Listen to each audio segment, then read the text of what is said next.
Hello and welcome students. आज हम last method पढ़ेंगे, क्रॉस मल्टीप्लिकेशन मेथड, जो इन तीनों मेथड से बिल्कुल इजी है और ये आपको अच्छे से समझ आ जाएगा।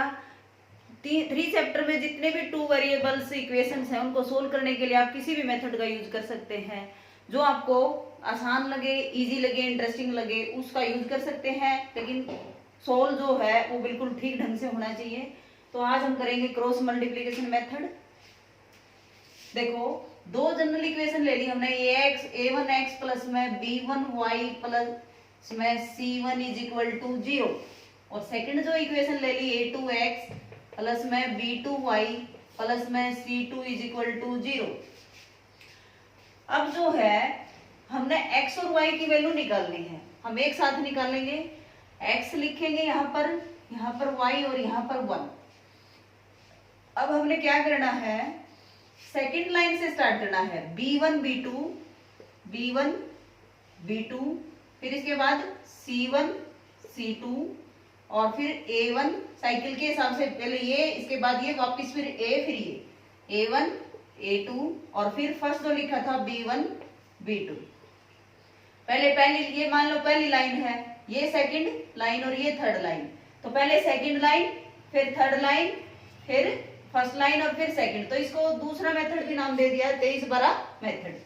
तो अब इसका क्रॉस मल्टीप्लिकेशन मेथड है, तो ये इसलिए इसमें क्रॉस मल्टीप्लाई ऐसे होगा, जैसे हम क्रॉस मल्टीप्लाई करते हैं ना, ऐसे इसका यूज है, इसलिए इस मेथड का नाम है क्रॉस मल्टीप्लिकेशन मेथड। अब जैसे x का निकालना है तो पहले सीधे हाथ की मल्टीप्लाई करेंगे, b1 और c2 की मल्टीप्लाई, b1 c2 माइनस, अब उल्टे हाथ की जब मल्टीप्लाई करेंगे तो माइनस लगाएंगे, b2 c1। अब y is equal to y divide by क्या करेंगे, अब इसका फिर वही नेक्स्ट a2 c1। अब सीधे उल्टे हाथ की मल्टीप्लाई में माइनस ऐड कर देंगे, माइनस से स्टार्ट करेंगे, माइनस a1 c2।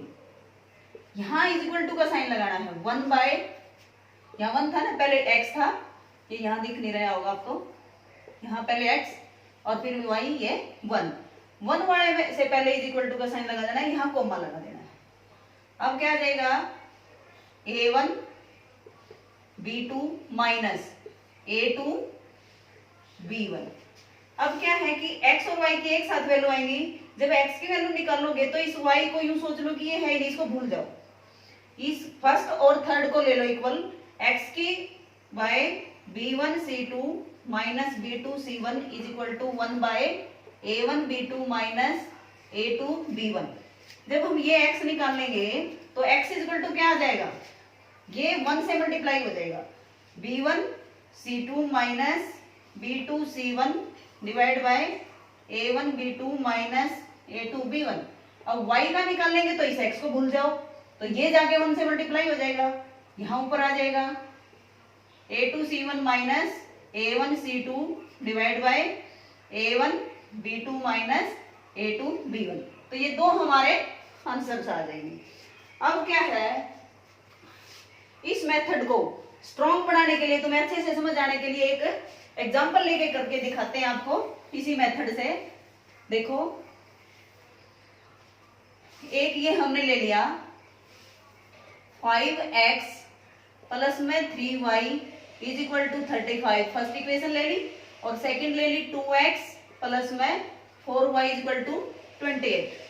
सबसे पहला काम हमारा क्या है, इस इक्वेशंस को जो हमने स्टार्टिंग में फॉर्मूला जिस पे बनाया था उसके जैसा बनाने के लिए क्या डिफरेंस है। देखो, यहाँ इज इक्वल टू के इधर क्या है 0, यहाँ इज इक्वल टू इधर क्या है 35। तो पहले 35 को इधर लेके जाएंगे, इसके जैसा बनाएंगे। पहले 5x प्लस 3y, ये 35 को राइट साइड 0 ही छोड़ना है, 35 को लेफ्ट साइड लेके गए तो माइनस हो गया भाई, तो ये आ गया 0 के इक्वल। फिर सेकंड भी उसी तरीके से बनाएंगे, 2x प्लस में 4y minus 28 is equal to 0।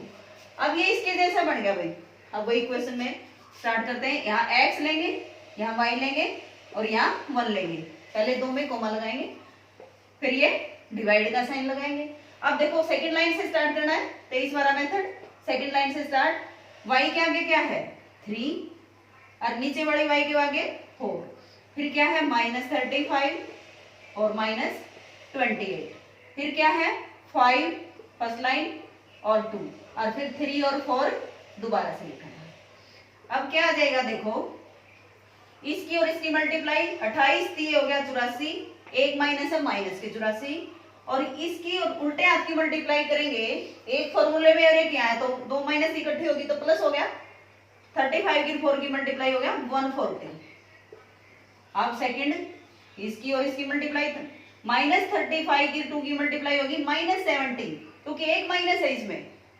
अब उल्टे हाथ की मल्टीप्लाई -28 की और 5 की, एक माइनस फॉर्मूले तो प्लस हो गया, दो माइनस होगी, 28 पंजे फिर कितना हो गया 140, और फिर यहां पर इज इक्वल टू का साइन 1 बाय क्या हो गया 5 4 जा 20 और 2 और 3 की मल्टीप्लाई कितनी होगी 6।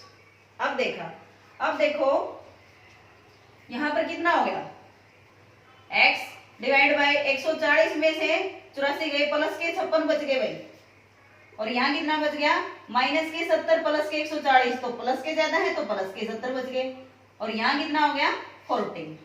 जब हम x की वैल्यू निकाल लेंगे, यहाँ मैं थोड़ा सा रिमूव कर देती हूँ, ये हमारा आ गया x बाय माइनस के 56 और y बाय 70 और इज इक्वल टू 1 बाय 14, ये आ गया। अब हम x की वैल्यू निकाल लेंगे तो इस y को भूल जाओ, तो क्या आ गया x minus 56 is equal to 1 by 14। तुमने x के नीचे जो भी है ना वो 1 से मल्टीप्लाई कर देना, तो x की वैल्यू निकालने के लिए -56 की 1 की मल्टीप्लाई की -56 रह गया, वही का वही ऊपर आ जाएगा, और ये और 14 जो कि 56 हो गया, तो माइनस नीचे किसका बच गया साइन 5, यहाँ कितना था 5 2 और 3 और 4 20 माइनस 6 40, तो ये कितना आ गया माइनस के 4। अब देखो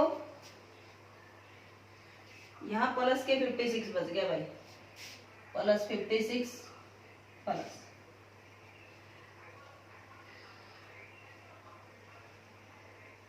तो ये हमारा आ गया प्लस के 4, कितना आ गया प्लस के 4। अब y के निकालने के लिए क्या करेंगे, अब इसको भूल जाएंगे क्योंकि प्लस के 56 बचा था भाई, क्योंकि प्लस के 114 माइनस के 84। अब यहाँ कितना आ गया 70 ऊपर चला जाएगा, नीचे 14, तो इसकी वैल्यू कितनी आ गई 5। x की वैल्यू तो हमारी आ गई 4 और y की वैल्यू कितनी आ गई हमारी 5। अब किसी सी सम में रख के देख लो, यहाँ रख के देख लो 5, x की वैल्यू कितनी आ गई 4 प्लस में 3, y की वैल्यू कितनी आ गई 5 और इज इक्वल टू 35। अभी हो गया 20 जमा में 5 दिए 15, और लेफ्ट राइट दोनों बराबर आ गए, इसका मतलब हमारा आंसर क्या है बिल्कुल ठीक है। तो हमने इस मेथड से ये सम करने हैं, बाकी रह गए स्टेटमेंट सम, उनकी स्टेटमेंट इस तरीके से बना के उसके बाद तुम किसी भी मेथड से कर सकते हो। ओके बेटा, बाय।